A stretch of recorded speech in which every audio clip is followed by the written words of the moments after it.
Protests, meanwhile, outside a Donald Trump rally in New Mexico turned violent. You had a rowdy mob out there throwing rocks at police, lighting fires in a chaotic scene. Several protesters barging through barriers that interrupt the rally in Albuquerque. Trump dismissing the disruption as pretty much par for the course. I always say, if you don't notice them, you can't hear them. It's my people. But my people want to notice them, so go ahead, get them out of here.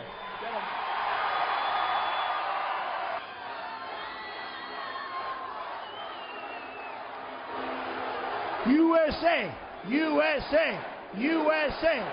So it went on like that in New Mexico. Meanwhile, there's a brewing revolt among Democrats to get rid of the DNC chair, Debbie Wasserman Schultz, before the party's convention begins at the end of July in Philadelphia. Peter Doocy watching all this in D.C. Peter, good morning to you.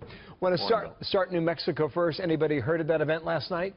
Yes, we know that several Albuquerque police officers were hit by rocks hurled at them by anti-Trump activists. Those officers were treated for injuries last night.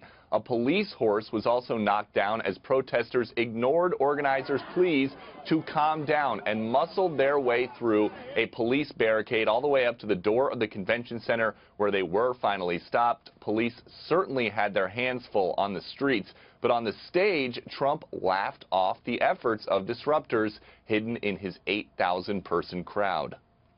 Maybe not these people, though. All right, get them out of here. Get them out. Get them out of here. He can't get a date, so he's doing this instead. Come on. And today, Trump moves on to California, where he has already dealt with destructive demonstrators intent on shutting down his events this year. Okay, now the Democrats, and they've got something to manage on their own. Why is there such a rush to, on behalf of some, to get rid of Debbie Wasserman Schultz before the convention? It's because Bernie Sanders and many of his very plugged-in supporters think that Debbie Wasserman Schultz has heavily favored Hillary Clinton throughout this entire process and used the resources of the DNC to give her an unfair advantage in the primaries. And about an hour and a half ago, the Sanders campaign manager explained exactly how.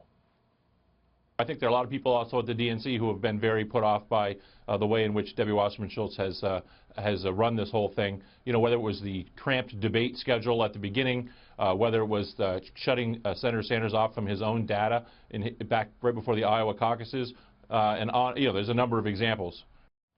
And a report in The Hill says that dismissing the DNC chair and naming a replacement is something that Clinton and Sanders are going to need to do together when the time finally comes to try and get Democratic voters all on the same page again. All right, Peter, thank you. Peter Doocy watching all that. Thanks in D.C.